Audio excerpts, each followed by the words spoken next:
Welcome to my channel kaibigan, at i-share natin ang ating repair ng flat iron o plancha.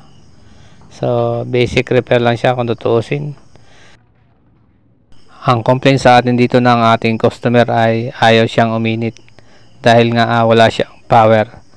So kung paano natin i-repair ito, sundan mo lang kaibigan ang video, at kung bago ka lang, pa-like na lang at pa-subscribe. Maraming salamat. Diretso na tayo sa ating repair ng flat iron. Magandang araw mga kaibigan, at welcome back to my channel. Ang plancha ating gagawin, Philips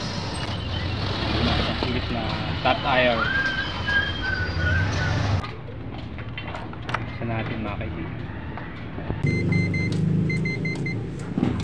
Ayan.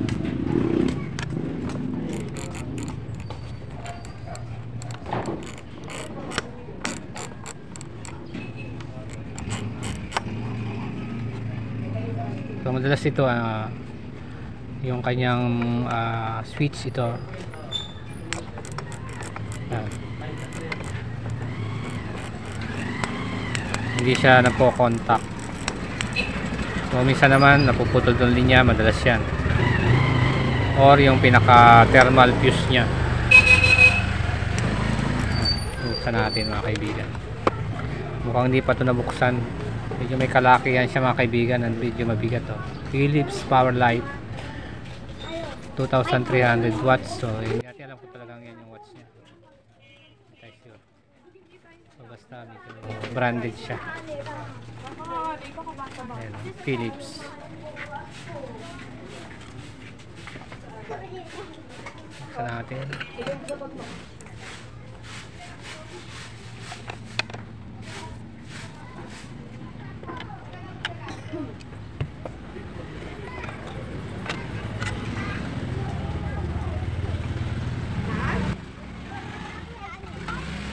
So round to yung ginamit niya na.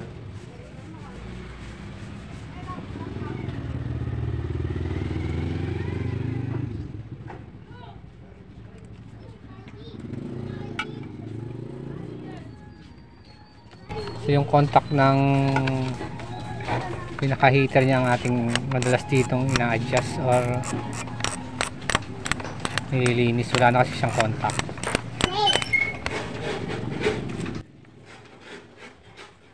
Nawawala siya or naglulus.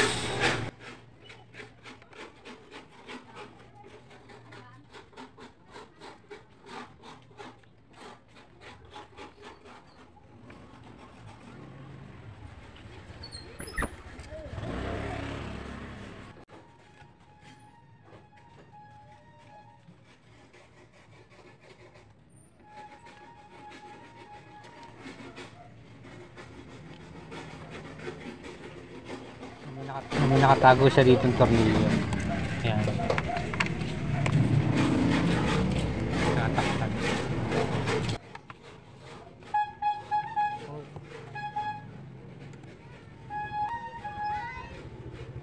Star screw yung ginamit. Star screw ang gagamitin natin. Wala tayong star screw.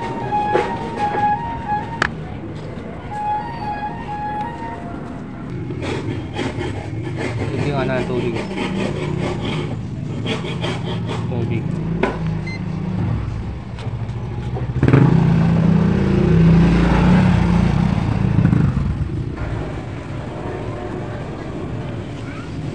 So dito mga kaibigan, sa adjustment, bukod sa adjustment, may ina-adjust pa pala dito. Ito, tinanggal na natin.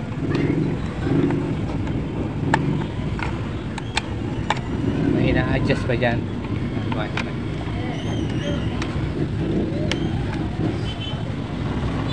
So dito may ina-adjust pa kasi. Ina-adjust yan para lumapat yung pinaka nagsisilbing switch yan. So malamang medyo mataas na yan, kaya hindi gaano lumalapat. So i-adjust natin dito.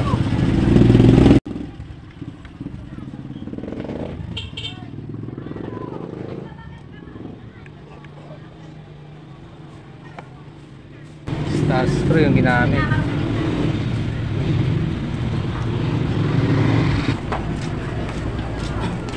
Sa ganitong star screw, ginagamit natin wala tayong star screw. Yung plug lang. Pinakakapit natin yan dito. Ayan.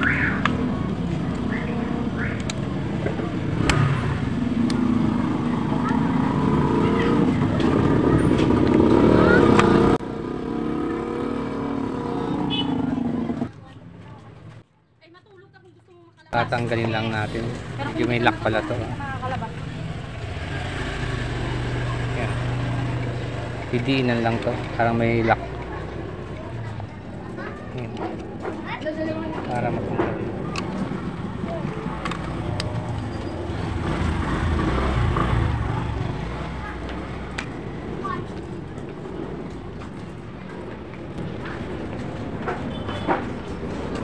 I-adjust natin to. Adjust ko natin pababa. So dito tayo mag-a-adjust sa taas. Ayan, dito. So, may adjustment yan dyan. Adjust tayo ng konti para lumapat agad. So malamang hindi kasi nagko-contact agad yan eh. Kaya sabi ng may-ari, hindi ka agad umiinit o nabubuhay.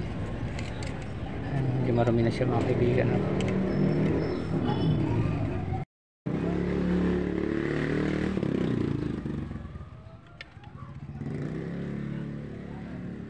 Adjust natin yan dito pababa na konti.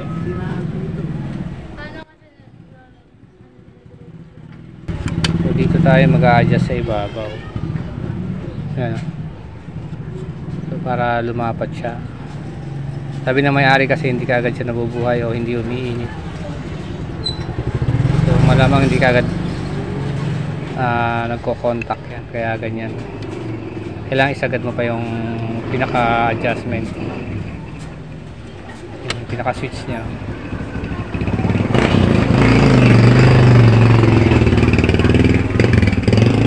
So i-adjust natin yan.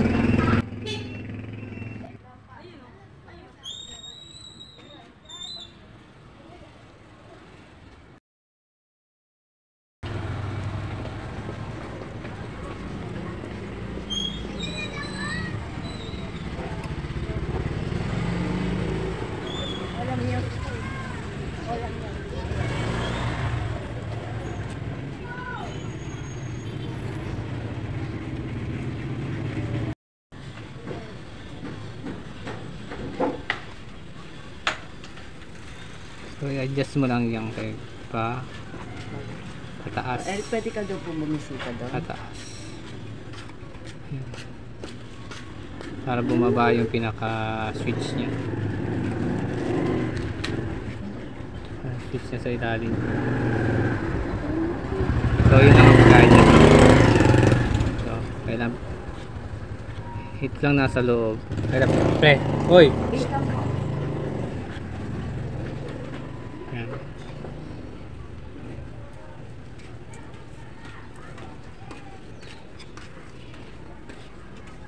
So kailangan dito iikot. Ito lang nasa loob. Ito lang tayo mag-a-adjust sa loob. So yeah, adjust lang yan dito para bumaba yung switch nya. So yeah, adjust mo lang yan kaibigan. Ito nasa loob. Pihitin mo lang.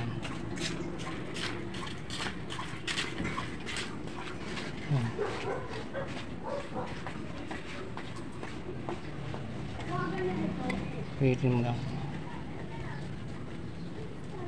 Konting pihit lang.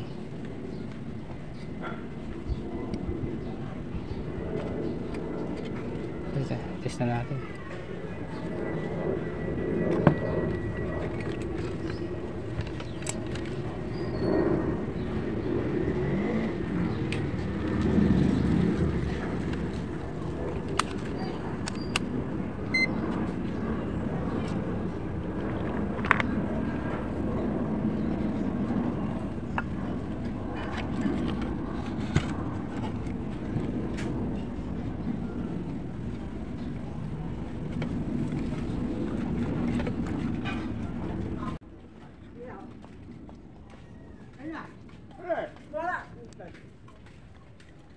Ako, inunahan na kasi, baka...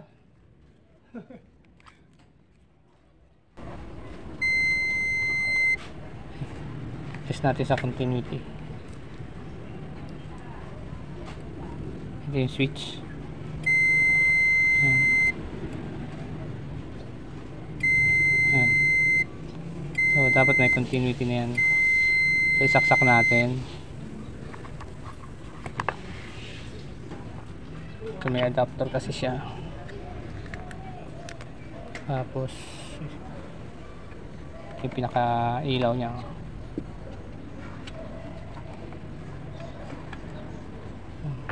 Saksak natin.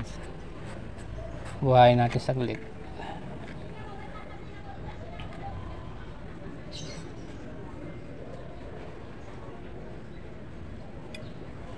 Ilaw yun. Try natin. So ayan. Pipix na lang natin mga kaibigan. Okay na siya.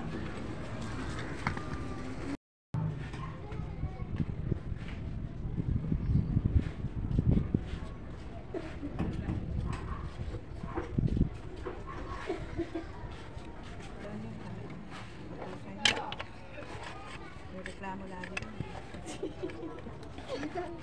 Nangalay. Tama na.